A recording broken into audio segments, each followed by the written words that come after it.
Well, we're reaching you live from our audio-visual studio, Enyimba 94.3 FM, Aba. And just like yesterday, don't forget, we are live across our other stations, Legend 98.3 FM, Aba, and Rose 101.9 FM, Aba. And as you might know, this is an expanded edition of our school debate, and with 16 schools competing for that intellectual glory. We are excited to witness minds clash, ideas flourish, and perspective collide in the spirit of intellectual disclosure. Yesterday, we saw two very interesting debates with two teams advancing to the next stage of the competition.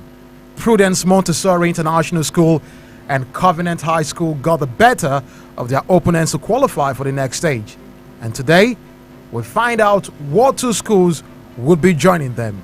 My name is Ifeanyi Awa, and I'll be moderating the debate alongside Mary Ihejirika. Don't forget that you can also follow the debate and watch us live on our YouTube channel at Enyimba TV.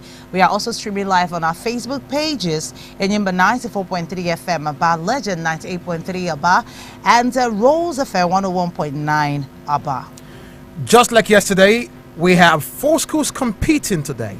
For the first round of the debate, we have High Grade Model Academy up against Well-Bred Christian School.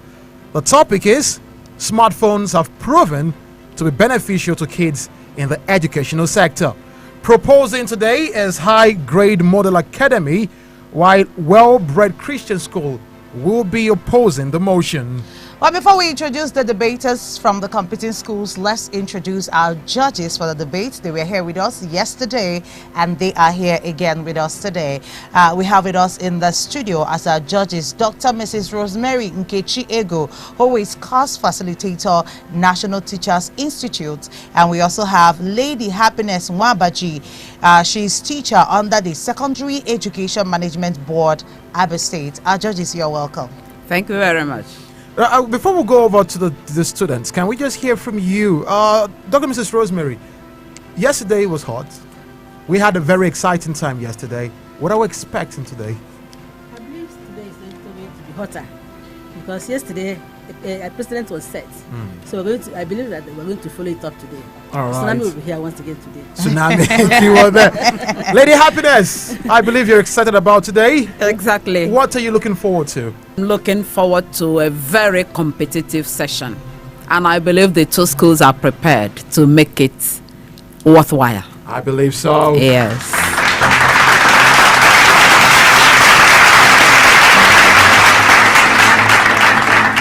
And we've heard from the judges right now. It is time for us to hear from and get to know who the students are, who the debaters are for today. Let's start off with High Grade Model Academy, who are on the proposing side of our topic today. And the lead speaker for High Grade Model Academy is Innocent Chisum Cynthia. She is 16 years old, and she says she wants to be a lawyer. Chisum, how are you doing? I'm doing very great, sir. You're all right? Yes, sir. All right. So why should we be confident about your performance today? Are you expecting something big? Very confident about that. I'm bringing a tsunami to the ground. A tsunami. Yes, sir. I think that has got to be the theme word for this debate. Tsunami. If you don't bring it, you'd have it. Also, from High Grade Model Academy, the supporting speaker, another 16-year-old who also wants to be a lawyer. Her name, Stanley Roslyn Nina School. Lead speaker, Samuel Amarachi, 15 years of age, and she says she wants to be a nurse. Amarachi, how are you doing? I'm fine. Are you okay? Yes. You tensed? Are you tensed? Are you? Do you have any anxiety right now? No. Nothing. Yes. You're cool. Yes. I like that. So what should we expect from you today? You should be expecting something great from me today. Something great. Yes. All right, thank you very much.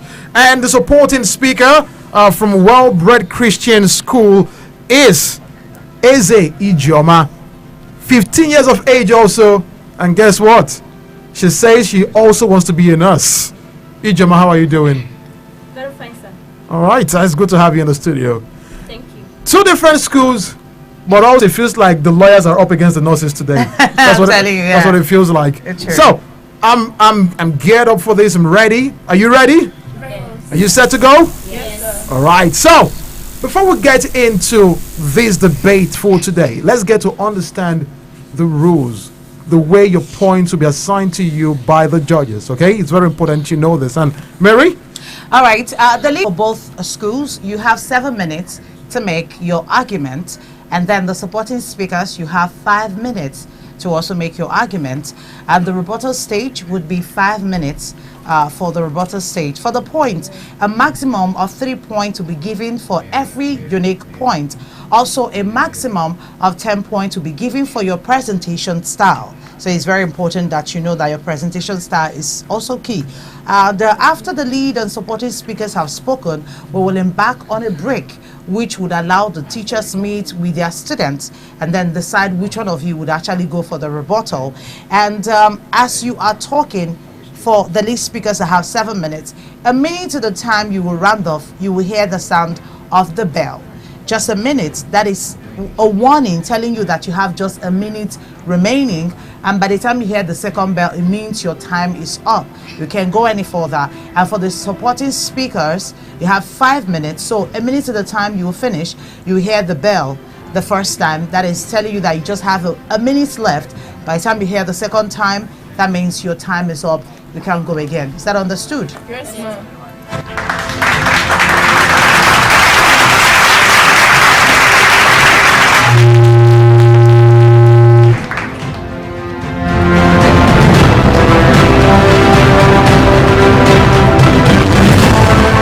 all right, before we go into the debate, I need to state this. We saw this happen yesterday, even though there was a warning given about it, but it's important you pay attention to this. Until it is time for the rebuttal, please do not counter the points made by the opponents. Do you understand this? You will lose points if you counter the points made by your opponent before the rebuttal. Are we clear on this? I believe we're good, okay? Are we ready? Are we set? Should we go? All right. The debate for today. Remember again, the topic is smartphones have proven to be beneficial to kids in the educational sector. Remember, the debate is not just for the argument, it's also for us to learn, understand things, and I believe the students are right here to teach us one or two things. We're going to start off with the proposing side of this debate. From a high-grade model academy, the lead speaker, Innocent Chisom Cynthia. Please take the stage.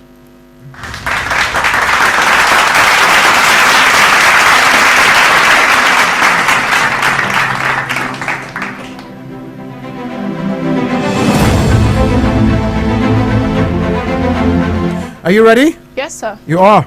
Yes, Remember again, you have 7 minutes as the lead speaker. The first time the bell goes off, it's a warning. It's not the end. But the second time it goes off, it's over. All right? Yes, sir. Your time starts now. The moderator, panel of judges, accurate timekeeper, my co-debaters, distinguished audience, ladies and gentlemen, good day. My name is Innocent Chisom Cynthia, standing here in strong proposition to the motion which clearly states that the smartphone has proven beneficial to the kids in the educational sector. The smartphone is a technical device which was invented in the year 1992 by the IBM group of companies. It was launched in the year 1994, also by the International Business Machine Company, IBM. The smartphone consists of many features which has been of great benefit to the whole world, as no one would deny that fact. The smartphone consists of features which has helped in enhancing connection, browsing, education, learning, social media interaction with friends, and most important of them all, the smooth running of so many businesses, as one could now make an order of a good or a service at the comfort of their home and get it right at their doorstep. Now let's bring this motion closer to the kids in the educational sector. Firstly, flexibility. The smartphone has given the kids convenient access to educational apps. The smartphone has provided the kids with flexibility in their learning, allowing them to access and get information whenever and wherever they want. Like an ICT educator, Sema Papa will always say, you can't teach a kid everything he needs to know. The best you can do for that kid is to keep him in a position where he can find what he needs to know and when he needs to know it. This can most especially be important to kids with busy schedules and those needing to learn remotely. Now let's use the coronavirus pandemic as a case study. A time in the country around 2020 when the kids weren't allowed to leave the comforts of their homes due to the unbearable insecurity and widespread of the disease in the country.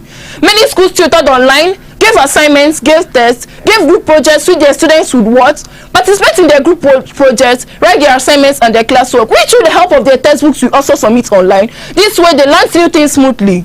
And also, more academic performances are enhanced. Smartphone has contributed, don't forget, smartphone has contributed to the increase in many academic performances and achievements and has served as a convenient study aid to the kids in the educational sector. Furthermore, in relation to health, researchers shows medical apps are very important to support the health of the kids, such as managing diabetes, eye care, body fitness activities. With the help of the smartphone, self-care apps help in giving self-care instructions like keeping your environment clean, wearing body deodorant, putting on clean underwears, taking fruits and vegetables, taking enough water, going to bed early to rise.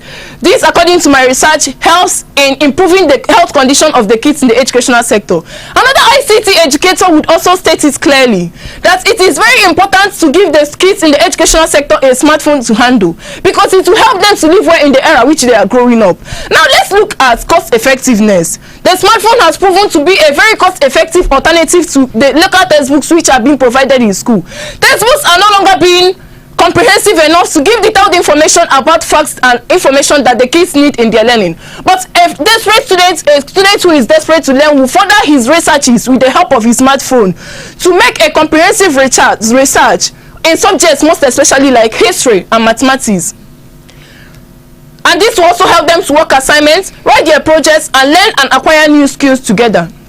Now, recreation.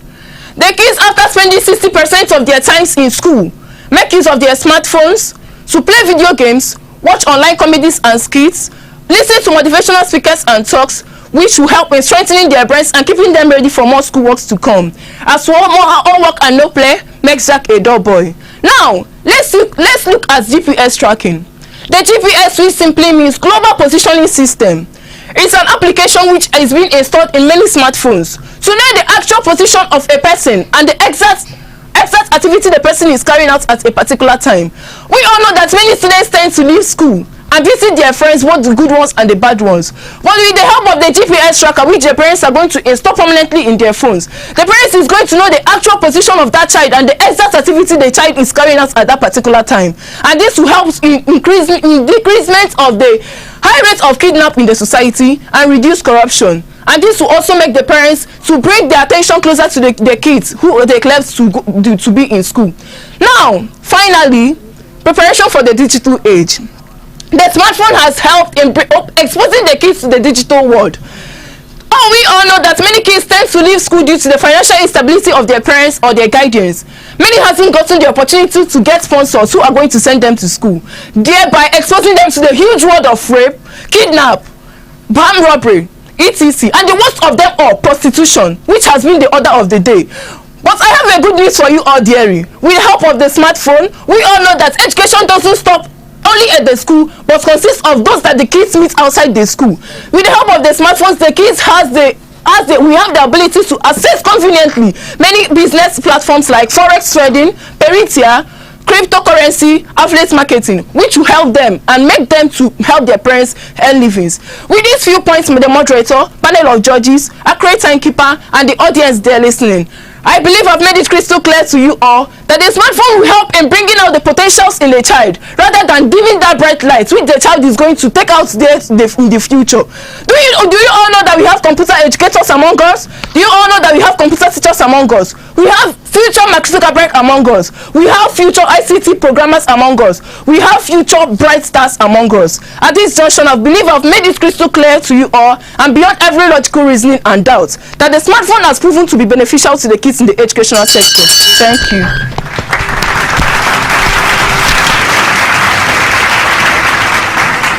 Well, in a sense, Chisom Cynthia actually proving that smartphones have proven to be beneficial to kids in the educational sector. What a start to the first round of today's debate. Don't forget again, we're reaching you live from from our audiovisual studio, Enyimba 94.3 FM Aba. We're also live across our other stations, Legend 98.3 FM Aba and Rose 101.9 FM. If you're wondering how to watch, yes, you can actually listen to us or watch us live on YouTube and our Facebook pages. Our Facebook pages are Enyimba 94.3 FM Aba, Legend 98.3 FM Aba, and Rose FM 101.9 Aba. All right, and that is the first speaker for today. We've got to hear from. We need to hear from the first speaker of the opposing side of this motion today. Okay, Samuel Amarachi, are you ready? How are you feeling? You're ready, right? Yes. Okay, would you take the stage?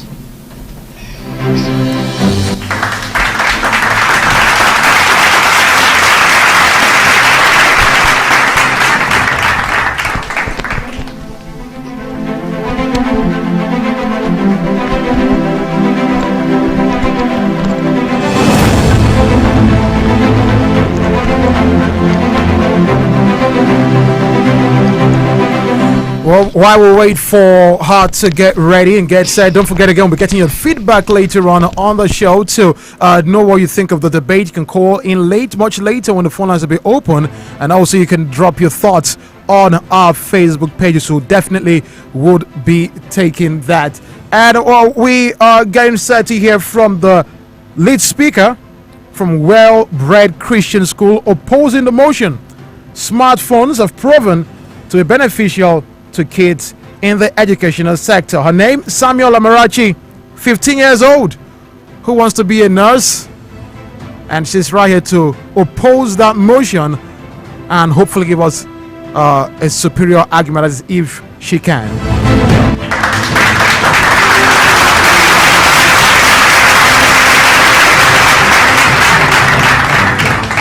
Ladies and gentlemen, Are you ready, Amarachi? yes. Are you ready to go? Yes. All right, your time starts now. The moderator, the panel of judges, the accurate timekeeper, distinguished listeners, ladies and gentlemen, good day. My name is Samuel Amarachi, standing here to oppose the motion which states that smartphones have proven to be more beneficial to kids in the educational sector, with the following points of mine. Firstly, it reduces mental assertiveness. Our esteemed listeners who I believe are paying keen attention to me, do you think that you can have the likes of Chinua Achebe, Chimamanda Adichie, Wolo Soyinka again? Of course, it is very possible, but our Igbo parents will always say, Nka okun nama jagaba. Judging from the level of time students or kids give to their smartphone, we will find out that it will take us a lot of time to have people who are willing to sit down and read, talk more of writing. I realized to my utter dismay that the popular saying, if you want to hide a treasure from a black man, put it in a book, is seeming true. Kids now lack imaginative ability due to time wasted on Netflix and other media outlets found in the smartphone. There are essential books written specifically for a purpose or topic. Students are not even ready to look at them, talk more of reading it. Secondly, misplacement and priority. Kids no longer follow the right method of making their scale of preference. For instance, if you ask a student to choose between a smartphone and a textbook, you will find out that the child will choose a smartphone over the textbook. The child will say, you can get a textbook from a smartphone but can't get a smartphone from a textbook. Ignorance of the fact that as a teenager or as a student, the major necessity is the maturity of the mind and not the Android version of an Android phone. Even in the family, our parents can attest to the fact that once a child picks up his or her phone, that the choice of the day is going to be left unattended to.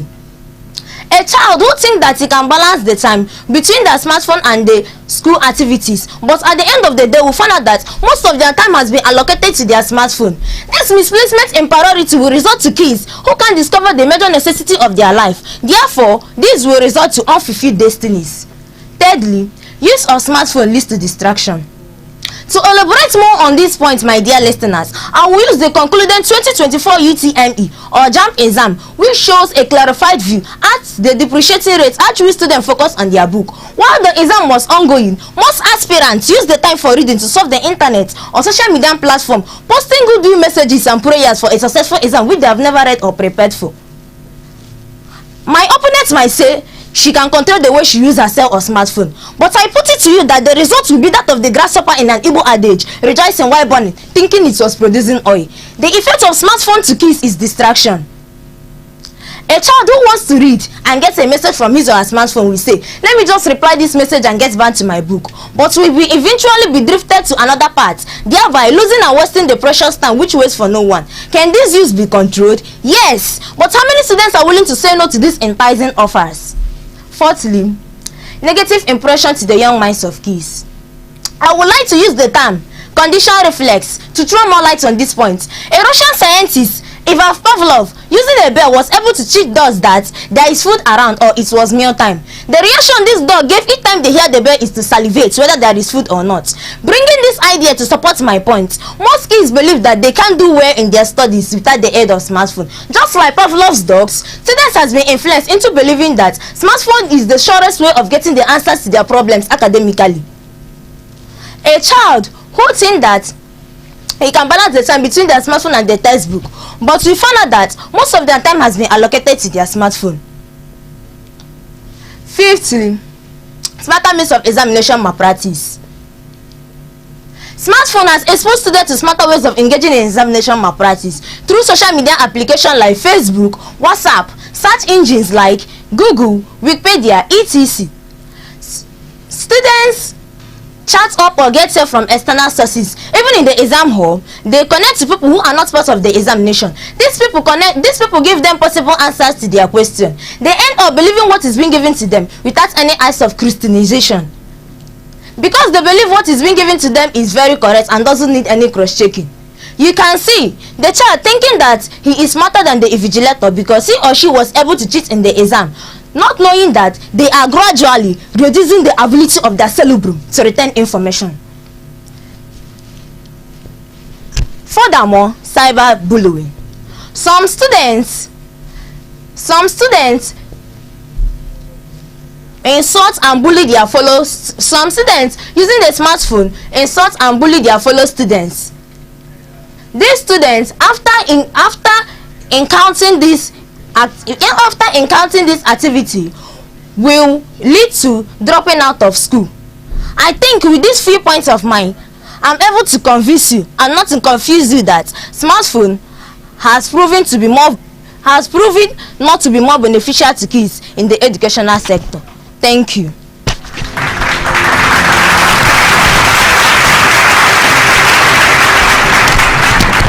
And that was Samuel Amarachi making her point right there about explaining to us why she's opposing the motion smartphones have proven to be beneficial to kids in the educational sector. What a starter said earlier, and this is just the Fed delete speakers. We'll see have the supporting speakers to go, and we'll see have the rebuttal coming up later on. All right, but without wasting any more time, let's go straight to the supporting speakers so that they can support their own motion on this particular topic. Going back to High Grade Model Academy, the supporting speaker, Stanley Roslyn Ninaya, 16 years of age, wants to be a lawyer. Roslyn, are you ready?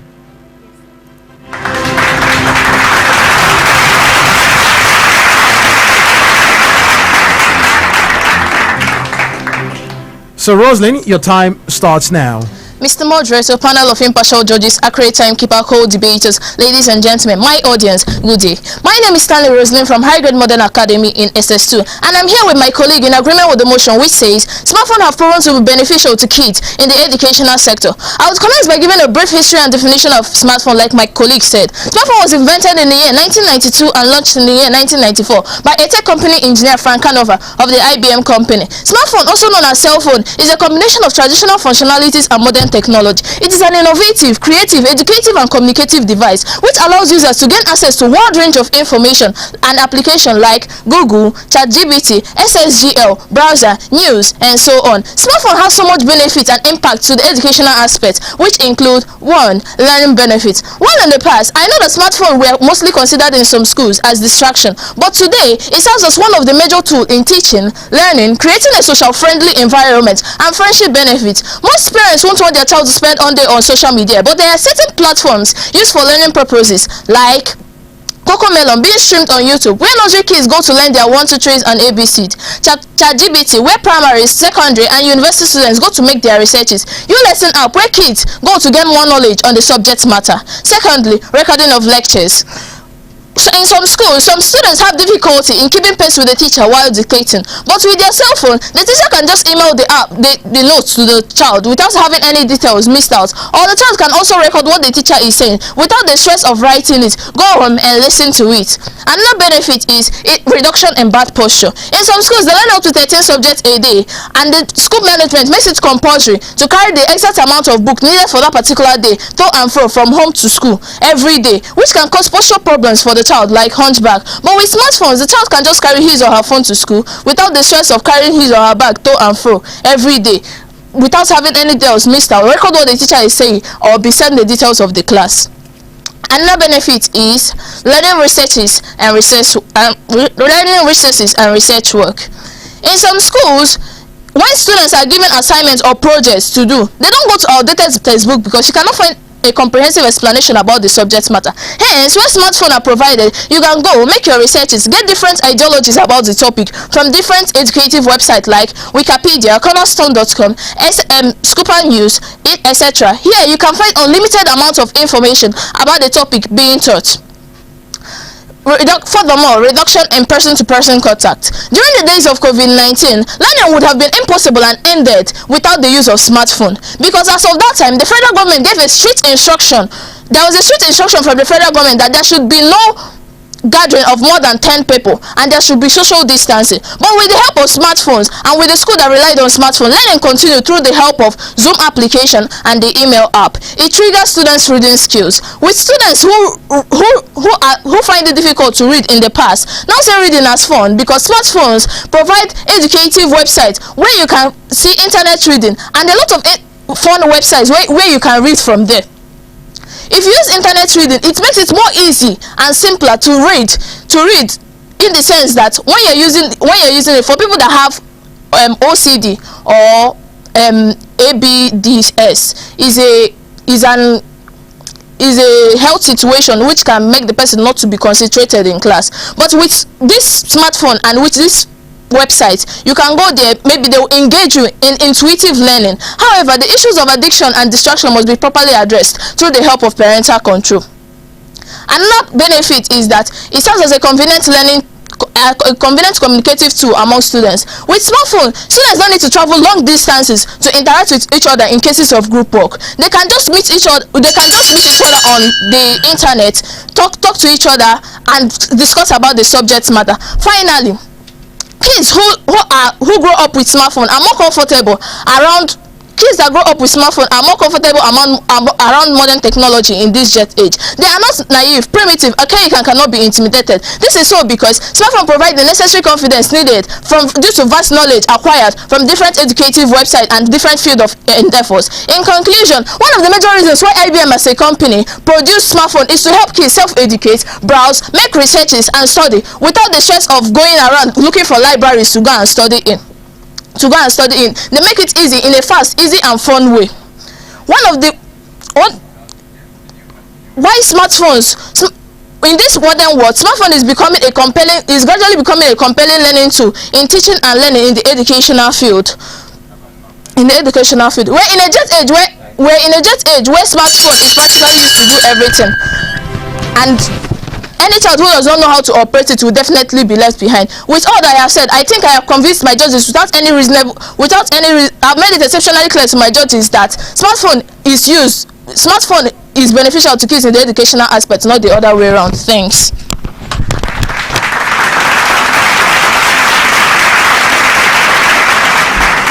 Well, Stanley, Roslyn, and Nednaya going on and on and on with the points, just proving the proposing the motion, the smartphones have proven to be beneficial to kids in the education sector. In case you're just tuning in, this is On the Contrary. It is our school radio debate. This is day 2 of the 3rd edition. We have High Grade Model Academy up against Well-Bred Christian School. We can see some of your feedback already on Facebook. Keep them coming in. We'll take them much later after we are done listening to the debaters. And now to the supporting speaker for Well-Bred Christian School. All right, we are going to call up Eze Ijoma to also take the stage. Eze Ijoma, are you ready? Yes, ma'am.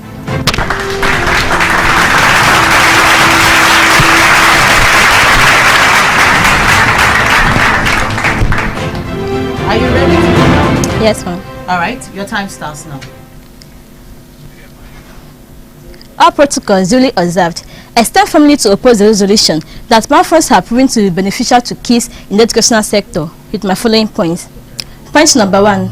Laziness, which leads to poor brain work. The use of smartphones have made our students to become lazy and inefficient in their schoolwork. It has made them to be less attentive in class, which has greatly reduced their reading skill and affected their brain power. Reading, especially printed materials, tends to be a cumbersome act to our students. Present-day students solely rely on the use of their smartphones to browse the internet when given an assignment that they neglect the use of their mental power, that may making their brains ineffective and inactive. They become so lazy that reading and putting their brains to work becomes a waste of time and disturbance. Since their smartphones are there to do the smart works intended for their smart brains, there is no need to bother themselves. This made them to become academically dormant. Point number 2. Lack of confidence. Confidence, according to Oxford Advanced Learners Dictionary, English Dictionary, is a belief in one's ability to do this and be successful. The use of smartphones, which makes surfing the internet for information very easy, has made our students to undermine their intellectual ability. They now see information gotten from search engines via smartphone to be higher, accurate, and much better than the ones they made by themselves. They underrate their intellectual ability and crawl back into their shells, feeling inferior. To drive home my point, I would like to use an incident that happened in my school to illustrate them more. An assignment was given to find the recent governors of the 5 eastern states. A learner, not only fully the recent governor of Abia State, wrote the full name of the former governor. When asked, he said he got the answer from his smartphone, which simply means he browsed it. You see, he had more confidence in the information gotten from the smartphone than he had in himself. Same happens to most students today. Point number 3. The use of smartphone promotes indiscipline and misconduct among students. Indiscipline is likely to be seen in students who make use of smartphones. In the internet or web, many ideologies are exposed, and most of these ideologies and lifestyles are not accepted and approved in the educational sector, but they have already been made public and can be learned by students who start practicing them. Many immoral acts, such as malpractices, are encouraged swiftly using smartphones. Most times, students compare themselves with their teachers and think they are above their teachers because they use smartphones which are more expensive and better than that of their teachers. They tend to disrespect and disobey their teachers because they think they have known what their teachers know and even more. Point number 4. Addiction. Smartphones are addictive, especially to students. Smartphones at a young age makes the smartphone, especially to smartphones at a young age, makes the smartphone hard to break away from. Students with smartphones find it hard to concentrate on other important things. They are always pressing their phones while eating, cooking, walking on the road, discussing with their parents, and even in class when lessons are going on. Parents argue that smartphones are necessary for their children to communicate with them. I disagree. Yes, communication is important, but parents can easily purchase basic cell phones for their children to text or call them with until their brains are developed enough to handle the power of such a device. Many technology experts, such as Bill Gates, waited before giving smartphones to their kids. Undoubtedly, smartphones are unnecessarily addictive and harmful to students. Lastly, health hazards. Smartphone at a young age denies a child or student the opportunity to learn social skills from face-to-face interactions with human beings. Ultimately, this makes it difficult for them to learn to develop empathy and read facial expressions. They have to search phones. They have to search with their smartphones to get for information. You see, and exposure to smartphone at all times damages the brain and eyes. So I ask this question, my esteemed listeners and opponents: how can a student whose brain and eyesight is deteriorating do excellently well in his or her studies, or have an opportunity to concentrate in his or her studies? Try adjusting my points. I know that all which I have said are true. Therefore, it should be noted that smartphones are not convenient for students in the educational sector.